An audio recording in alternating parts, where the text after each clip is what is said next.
Hi everyone, this is Kennedy Bande and I'm doing a cultural study on the culture of the USA, the United States of America.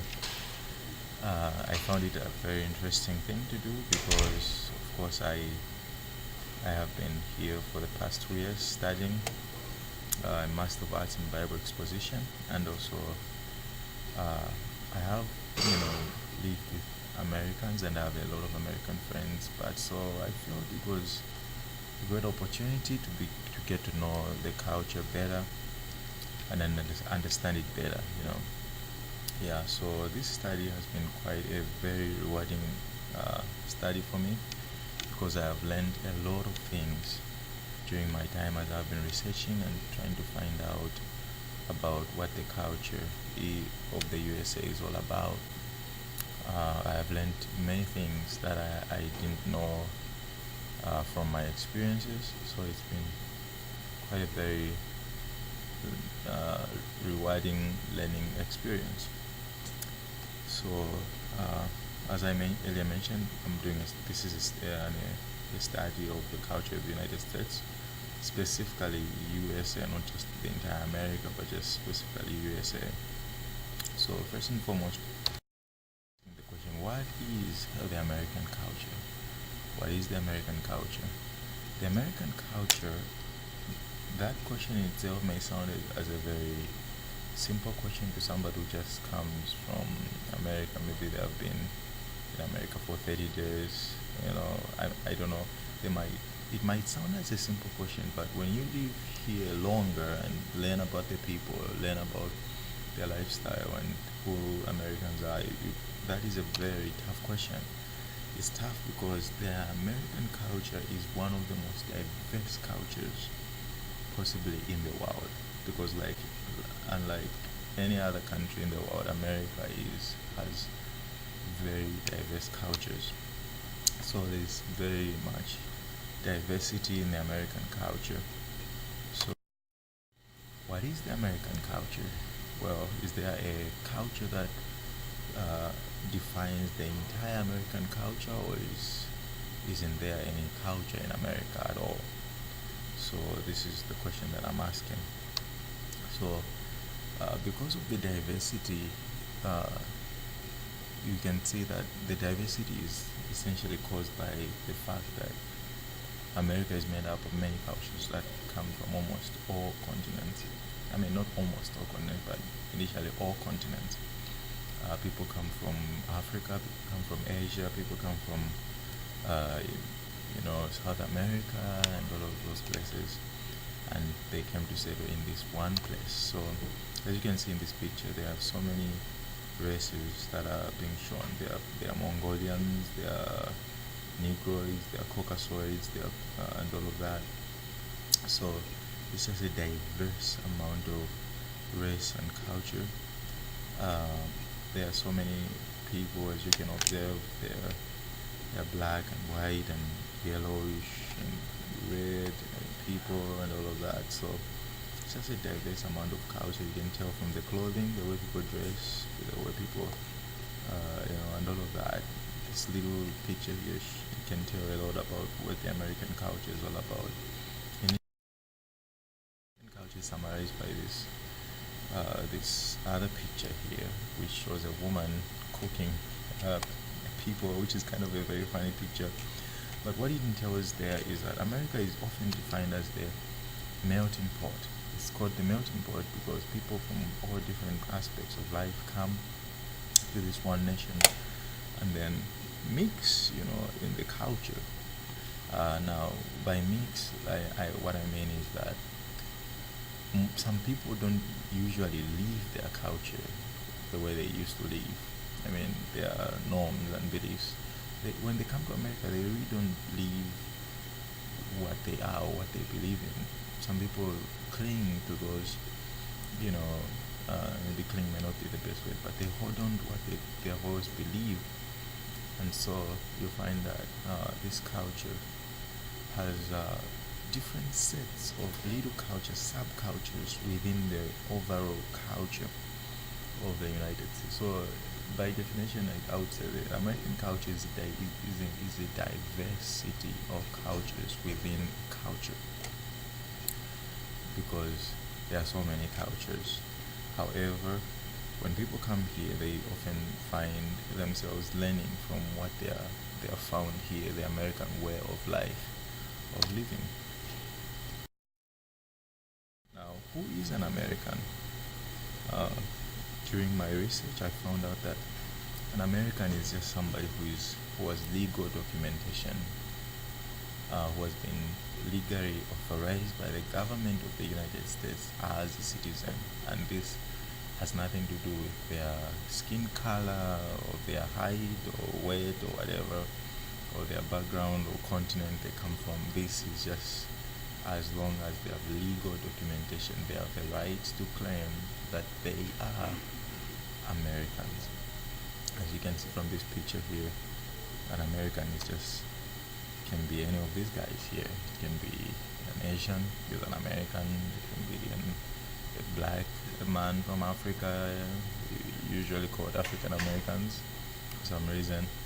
Um, Sometimes, they can be from India, or they can be from wherever they can be. As long as they have legal documentation, they are American. So the other aspect that I also targeted on as I was doing my interviews was just family structures. So in the past, most of the people that I interviewed were kind of older men and women. I also interviewed some younger guys, but most of them were able to talk about the aspect of the odd times, like things are changing in terms of family structures. It's not the way it used to be.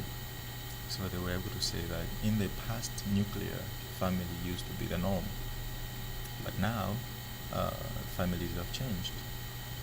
A family can be a single parent with their child, a family, or a fused family, that is, if a family, maybe a man who was once divorced and comes in contact with this other woman, and and they have children, and this other part also has children, and they come together as a family. That is also a family. Also, the nuclear family is also alive in American culture. The other aspect of the American culture, which is grown over maybe the past 20 years, 15 years, I don't know, not sure, but is the aspect of the LGBT family. As you can see in the picture, on the far right, there are two gentlemen holding a baby. That is also a family structure in the American culture. So those men are married, and in their marriage they decided, possibly adopted that little baby there as part of the member of the family. So that is also part of the family. So that's about. One man said this in one of the books that I read, a book called Families and Intimate Relationships. It was written by B.K. Williams and C.S. Sawyer and C.M. Wostrom. He said the nuclear family is the idealized version of what most people think of when they think of family. The old definition of what a family is, which is the nuclear family, no longer seems adequate to cover the wide diversity of household arrangements we see today, according to many social scientists. Thus has arisen the term postmodern family, which is meant to describe the great variability in the family forms, including single-parent families and child-free couples. So, in other words, the summary of this whole statement is that the old idea of nuclear family cannot describe what an American family is about.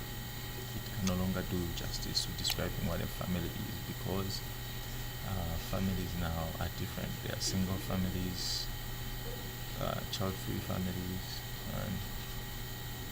and all of that. So families are different. And another quote that I found very interesting from one of the men that I was interviewing said something that caught my attention. He said, "Family is what you think is family. Now, it is not about what people around you think or say. It is all about you and what you decide to make as family. So now, let me make it clear that this is not what he believes. He was saying that that is the general idea of what's going around in the American family. It's about what people believe to be family. It's about what they think to be family. All right, marriage and divorce. So marriage, the idea of marriage in America, just like it is with family, it's about what you think is marriage. So marriage is not all about man and woman. It is also man to man.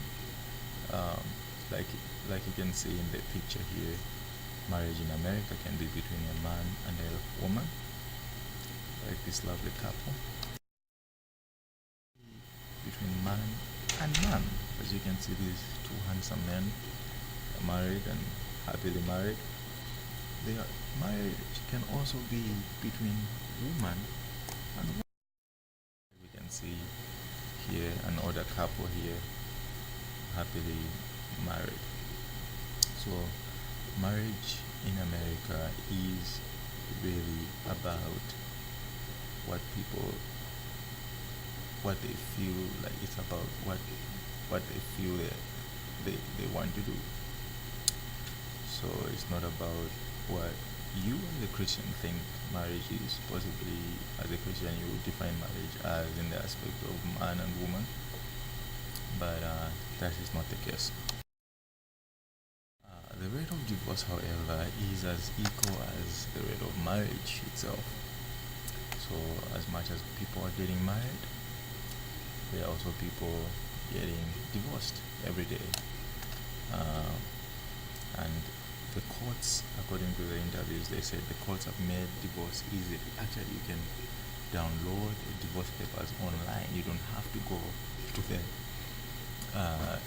the court to get the papers. Well, you go there to just finalize your final statements and the court approves and all of that. But actually, they have made it so easy that you can even download it online. So it's as easy as 1, 2, 3.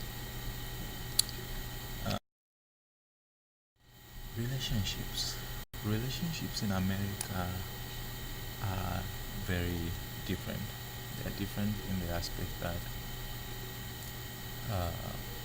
because of the diversity of the culture, different people from many different places, many different backgrounds, we find that there are people, people are different in color, people are different in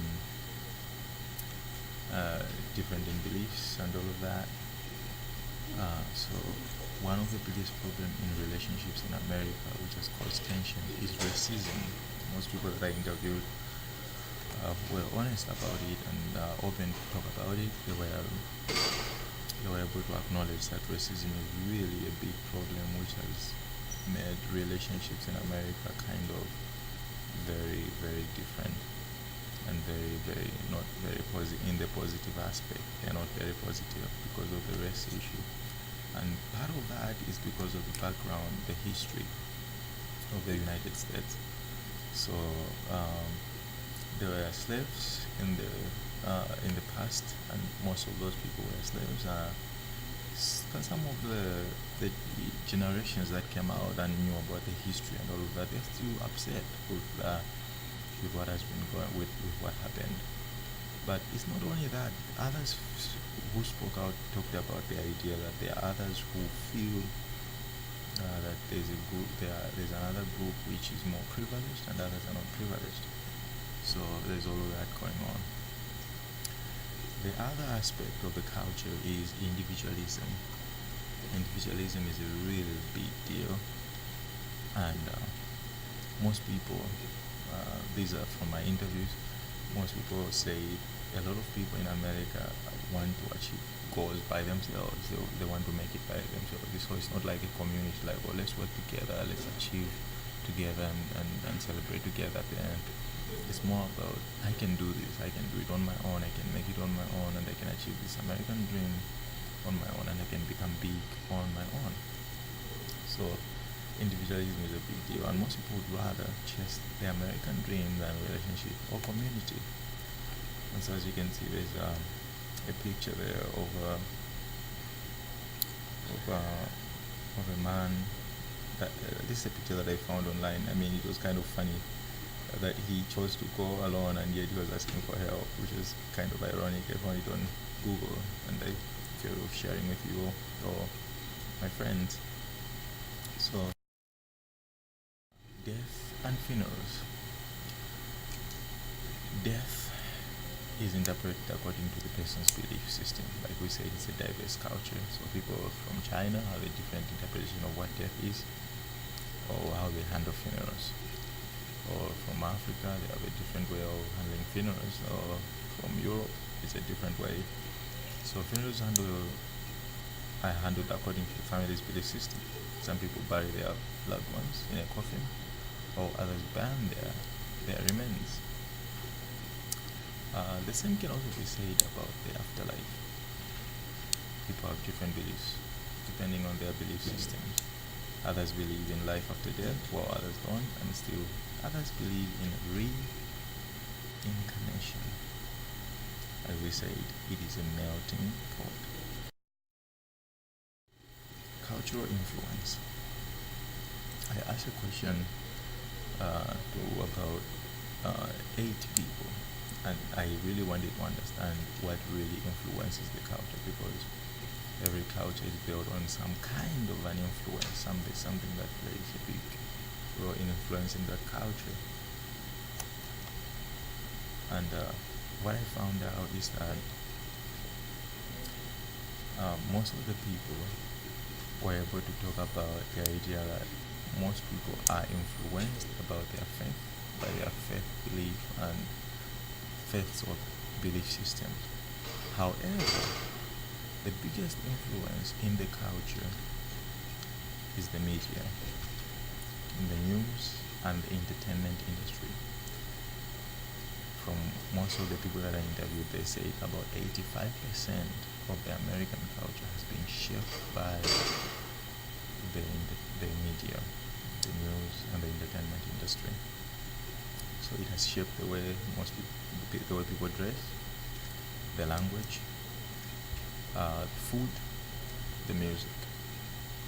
And the biggest part, which was kind of a very big cultural shock, and I mean, it made me sad from Africa, is the idea that the media also has created this idea of the image. So the image that people have of themselves, the media has made a big deal of who you are as a person. For example, women, or what a beautiful woman is also described by the media, or the ideal woman or the ideal man. And the others even talked about the idea that even people give each other numbers, like there's a 10, a 2, a 1, a size whatever. Right? It was very interesting to hear about these. Some of them were very cultured. And so, it was funny because I realized that maybe even me, I'm being described by a number, and so, but that is about the American culture. So it's a very interesting thing. I learned a lot of things that I never realized about the culture. It's amazing what doing a cultural study can do. Coming to the final place here, contextualization and apologetics. So from my observation, I think that for me to contextualize or to bring a point of apologetics in this culture, I from my observation, I observe that there is a high regard about self, about who you are, about what you can achieve, or what you can do, or how people look at you. It's all about you. The media has done a big deal of making people focus more about them and not about God or others. And so, because of this, I think the best aspect on bringing, because we're in this culture, is bringing to light what the Bible says about the nature of who we are. So, since there is a high regard about self and satisfying one's desire, it is appropriate to bring the light of what Scripture says about who we are as fallen beings. We are fallen.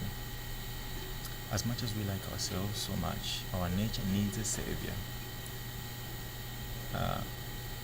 He came to die on the cross to rescue us from our sins, ourself, which is the essence of our sin, which is desperately wicked and rebellious to God. What God says about us then, what God says about us then becomes our sole solution to our redemption. If we see ourselves as perfect, then the result is self-pursuit. If we then understand that we are fallen, then the result will be the pursuit of God who makes man righteous. I think this is a very strong point. If I was going to preach in the American church, I would first describe who we are as humans. We are fallen. Our nature, we can't be so focused on ourselves. If we realize that we are fallen. So the reason why we focus on ourselves is because we think we are good and we are better and we are all of this. But when we realize that we are not all of those things, then it's going to be easy for us to begin to understand that we need a Savior. We need saving from this wrecked flesh that we are. And so, and at that point we'll be humbled and we'll be able to invite God in our hearts and be able to believe in Him who died on our sins. Well, thank you very much, my brothers and sisters, for listening to this video or this PowerPoint. I hope you've been blessed by my gatherings. I hope that you were able to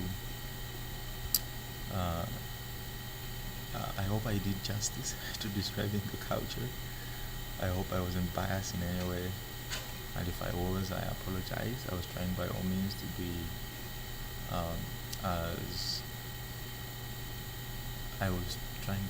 to not be ethnocentric, so that I do a good cultural research. Thank you very much. God bless.